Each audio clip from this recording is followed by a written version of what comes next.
welcome to Grow Up with Ronnie Moontones.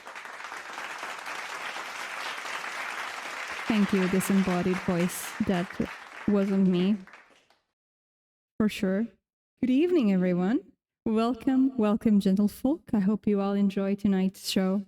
This will be kind of awkward. On the channel points, as Robertson has showed you all already, there are some options for clapping and laughing. You can also throw tomatoes at me like usual, don't worry. We practice free speech in this house after all, so if you want to throw tomatoes at me, you can throw tomatoes at me on a 3-minute cooldown.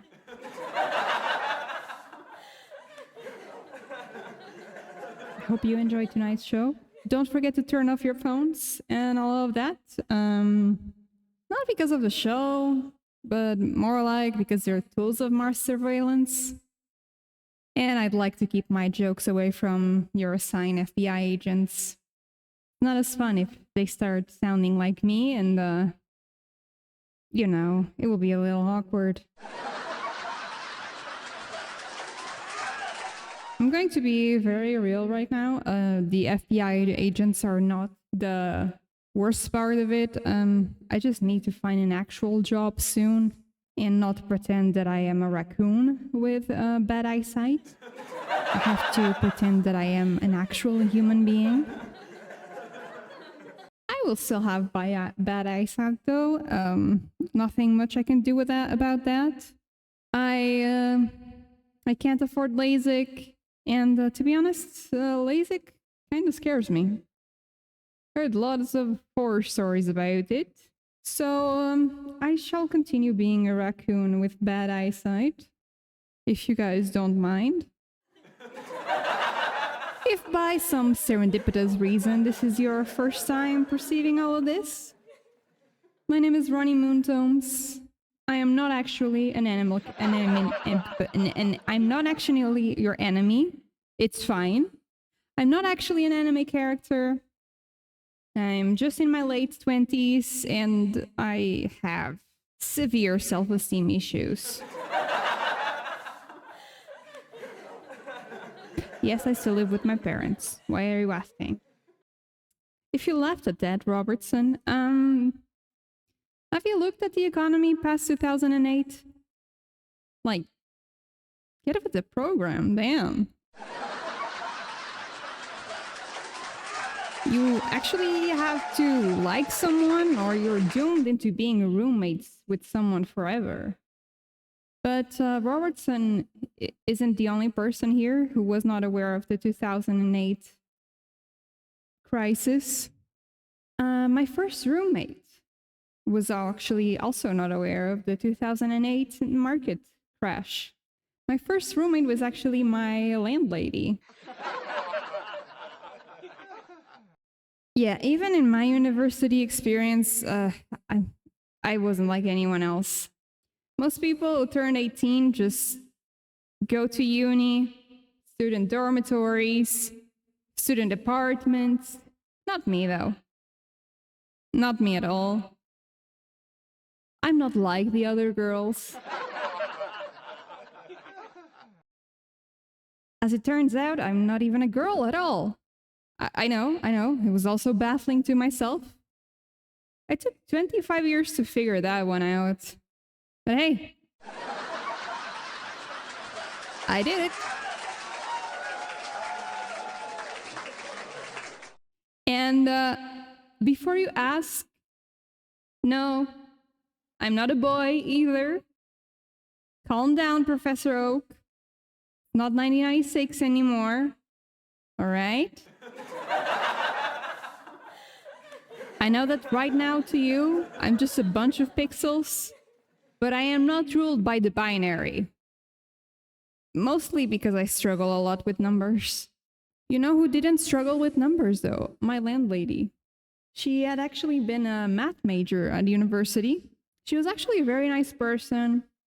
She showed me around the city, how to get to university if I need to walk there. She was just living her best life, alone in the city. What could go wrong with me living with such a nice person who was so balanced and helpful? Well, first off, when I say that I lived with my landlady, I mean that I live mostly alone in a newly built apartment too, which was chef's kiss. Everything was going great. And then I went to my first anime convention.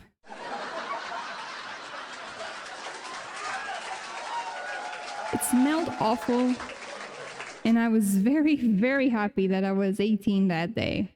There was a rooftop bar, but it was only 18 plus, which meant that the kids were all locked downstairs. So there I was in a rooftop bar, drinking iced tea with my Pikachu plushie. The people at the bar were very confused to what was going on that day. Nobody told them that there was gonna be a anime convention on the floor below. Imagine you just come to work one day and it smells like Teen Spirit and instant ramen. They were lighting candles on the bar like they were warding off spirits. Begone, foul Naruto! Vá de retro, Son Goku! As a reminder, I am Portuguese, and people still spoke Portuguese in Portugal in 2014. And those are the only two characters Portuguese dudes knew back then. But back to the bar. I get carded because they were trying to keep the weebs at bay. And I was with classmates. They got carded ahead of me, they went in. So they went to sit, ask for their drinks, all of that. I come in behind them because I was still purchasing things at the artist alley. And behind me is someone cosplaying one of those busty anime ladies. And they let them in ahead of me. Because they saw me with a fucking Pikachu plushie compared to a very busty lady. And they were like, nah, this one over here is the kid. This one. Turns out, the busty lady gets kicked out at the bar. The bartender carded her again, just to be sure. And she was a kid. So I was watching the dude that I was looking at my card, having to process that the person that looked clearly more adult than me was actually a kid.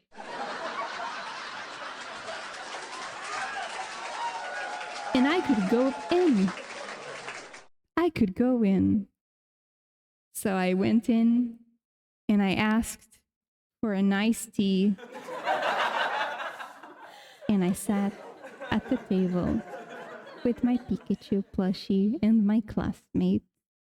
That day I watched something in those people break. Like no one had prepared them for that day in their lives specifically. And I think that's beautiful. There's something beautiful in that. Because nowadays it's the most normal thing. Everywhere in Lisbon is the bobo shop this, ramen bar that, collectibles, merch store, anime, everywhere. And I think that's beautiful. I hope some things are still the same though. Like my landlady. I hope she's still out there living her best life, giving someone the full roommate experience. She was one of those very healthy people, you know. She did yoga, she loved to hike. She went on those cycling across the bridge runs. She was a vegetarian. And she smoked like a chimney.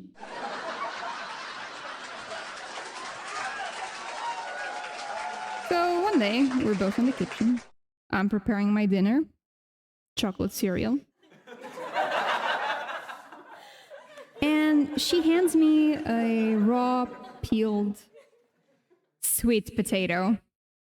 Now, if you've been here for any amount of time, you know that I struggle a lot with food. So I was just staring at this poor woman like she'd just given me a death threat. And then she hits me with the, They're homegrown by my family back at home. This is like the second day of me knowing this person. And I'm standing there, holding my Choco-Peaks, in terror. And what do? I shoved the whole potato in my mouth.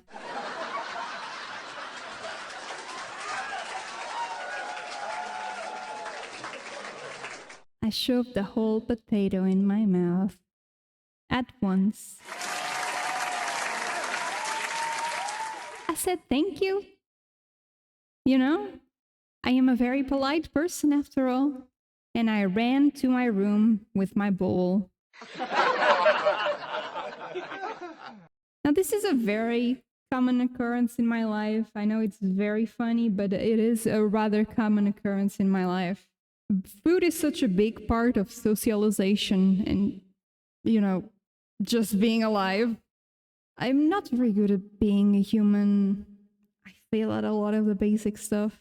And during my university years was when I really figured all that out. Turns out that I was not that special, but there were actually a lot of people like me. Some of them were even worse, if you can believe it. Like my classmates. My classmates were a very interesting bunch. A lot of them dressed like my middle school bullies, but they liked K-pop.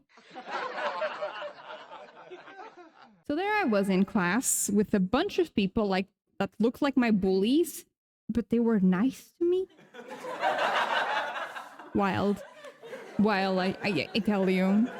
Other thing that was wild comparatively is that a lot of my classmates came from rich families. So they could just afford to do stuff, to get stuff, to go places. Like they went to brunch. What the fuck is brunch? Is it edible?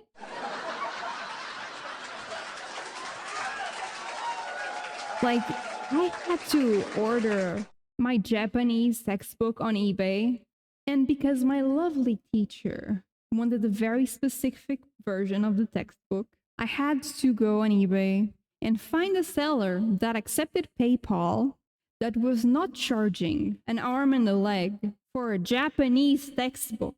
And I don't have a credit card. And for some reason, the sellers on PayPal would not accept your money if you would do a top-up thing on the site.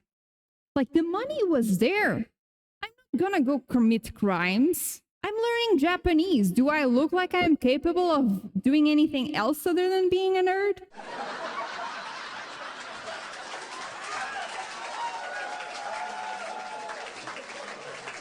Anyway, somehow I get the damn book to Portugal. I get the damn book to Portugal. It got stuck in customs. It got stuck in customs.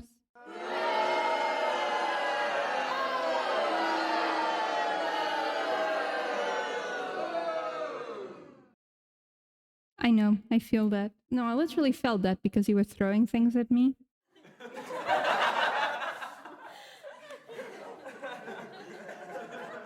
And I need the book because the 2 weeks that the lady had given us to get the book were over.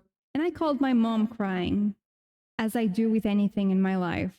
And she, the absolute hero she is, she called them. And for the first time, she does so angrily. It's the first time I also see something of the sort happen.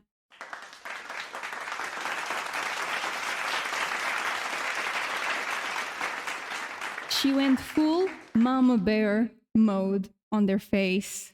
And that's how I didn't have to pay customs for the first and only time in my life. 2 days later, the book was in my hands.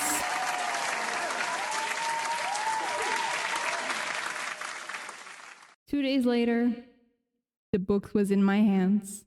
In time for class, but now you can't bully Portuguese customs anymore. Now you pay for the thing that you bought another time.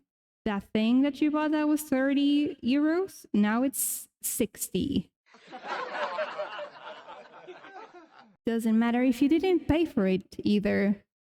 They don't care that your friend from Canada sent you a birthday gift.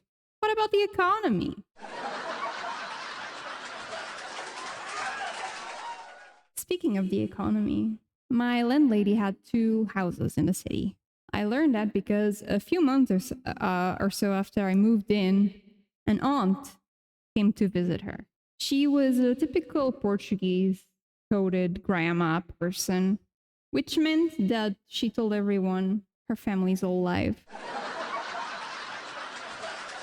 You don't even have to ask, they just tell you. It's amazing. You're like, good afternoon. And they're like, did you know that my niece has commitment issues?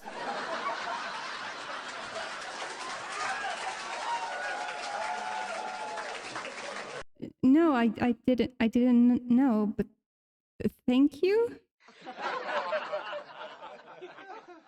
So she had come by for a very specific reason.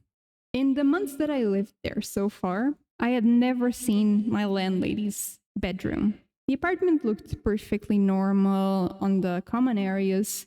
But that day, have you heard of the show, the TV show called Hoarders? I think it's on TLC or something.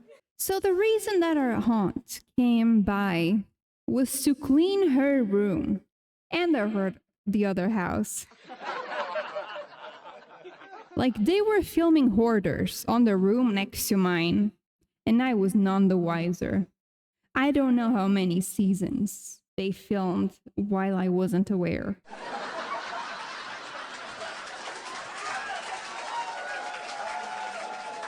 I thought I had moved out to the city.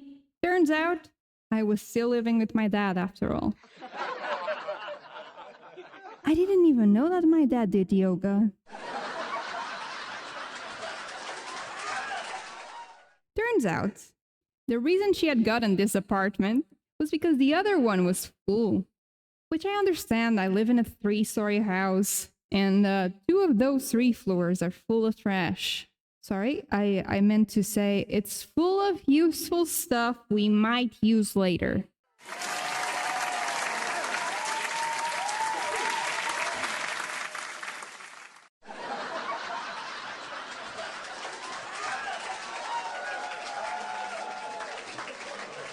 But now we had built rapport. I had seen her mess. She knew my fear of food. What would be the next step that we would take in this relationship? Well, if you don't know, in real life, I wear glasses, which means that I can fix anyone's electronics. It's a superpower when you get myopia.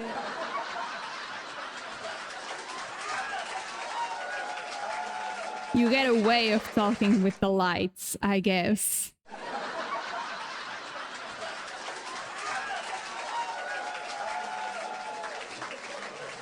It's an IT guy aura that I exude. Don't worry. I just exude an aura. I don't actually stink. I just have I look up of YouTube videos of an Indian guy explaining how to fix the problem. That's the kind of IT guy that I am.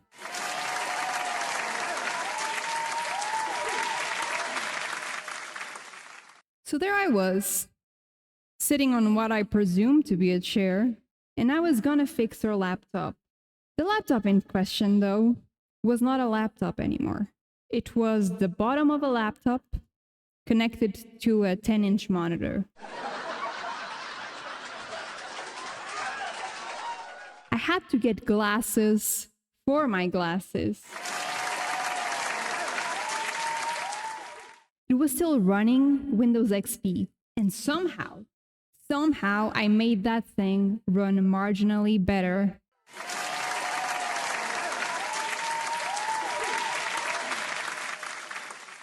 Sure, I was like scared of touching my own laptop after, lest I gave it a virus with the tip of my fingers. But gosh doodly darn, Microsoft Word was running. Thank you, thank you. Thank you. The thing at so many viruses that I think that it had just created its own ecosystem. They had children, some of them were planning their next cookout, and I killed them. I ended their civilization. I will have to live with the knowledge for the rest of my life that I am a murderer. So I did what any murderer would do. I moved to another apartment. A family friend had a place for cheaper, and I didn't have to share my apartment with TLC and fruit flies that were definitely my fault. I would leave a lot of vegetables and fruit around, as we all know. Me, who eats cereal and more cereal, yeah, I would leave a lot of vegetables and fruit to rot.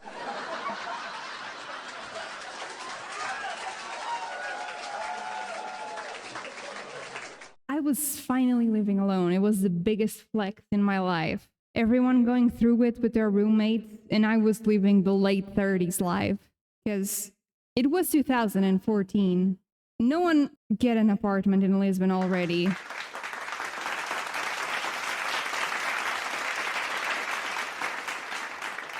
Like, no one could get an apartment even in 2014. But life has a way to keep you humble. So I ended up in the hospital.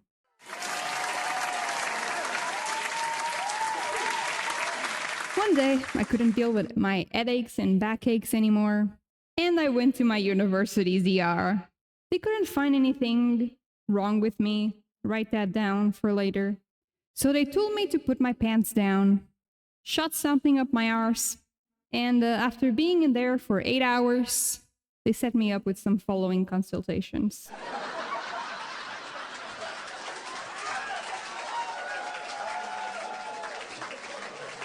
My rheumatologist, though, was a very interesting guy. I had to wait a lot for my appointments because the hospital thought that having doctors do consultations and ER work at the same time was actually a very good idea. So every time I came in, he had seen like 5 other old people before me.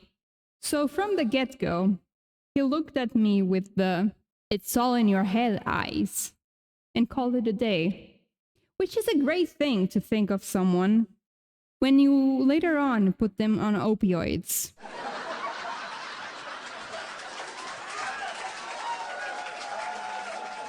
It's a very normal thing to do.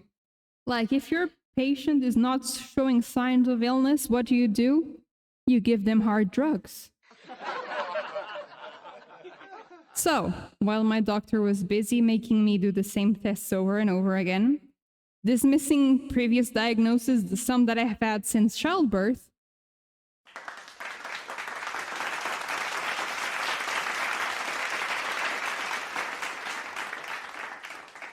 I'm having my Dr. House phase.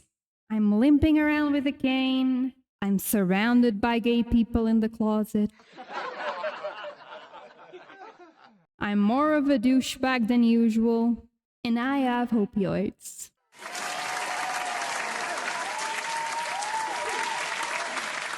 Now you're thinking, I had a hell of a time, right? Wouldn't you like to know, weather boy?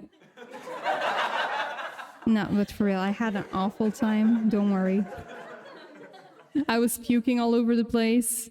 I was terribly nauseous. I was still in pain. Eventually, I was just phased over to psychiatry because my suicidal tendencies were coming out for full force. What ended up helping me was YouTube videos and a classmate that was very into healthy living. And I graduated. I think it was like 70% of what was wrong with me, really. So yes, Dr. Man was kinda right.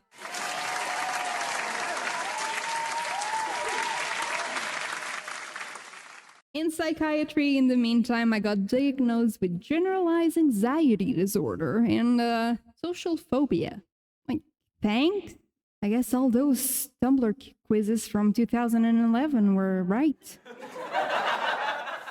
So they did what any good doctor would do, and they put me on the highest dosages of the last antidepressants because we tested out many that made me not to want to kill myself and call it a day. And I was out. I was moving back home, traumatized from the whole ordeal. And don't worry, that was my last awful medical experience. I just stopped going to the doctor as much as I can since then.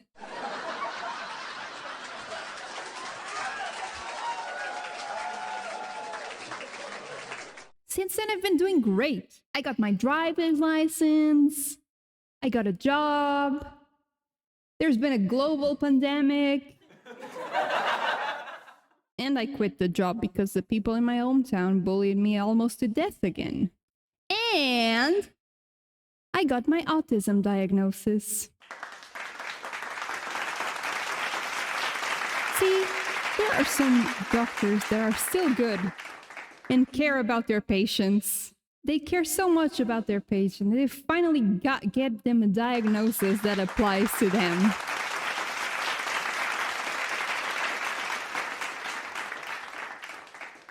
There is a caveat, though. The caveat is that you have to hope that Elon Musk goes on Saturday Night Live and talks about it.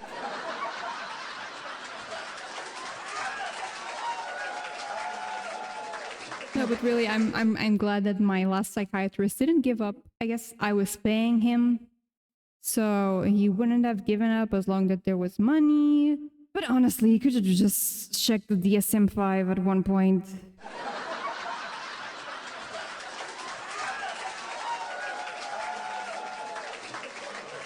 You know, we take the wins where we can get them. Having a diagnosis does change your life, though. And now I know why clothes stacks send me down to a dark place. And I think I've grown as a person. I've learned how to say no better. Like, when my mom asks me to do something, and I don't do it the way she planned, I hit her with the autism card. I also know why I have such a hard time with everything in general. Making friends? Autism. Food rejection? That's right, autism. Knowing way too much about Nier. You guessed it. Autism. Pooping? Unhealthy autism?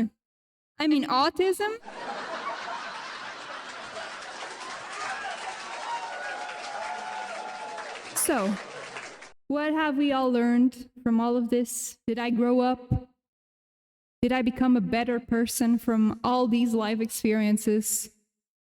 That was a trick question. I am not a person. I am a raccoon with bad eyesight.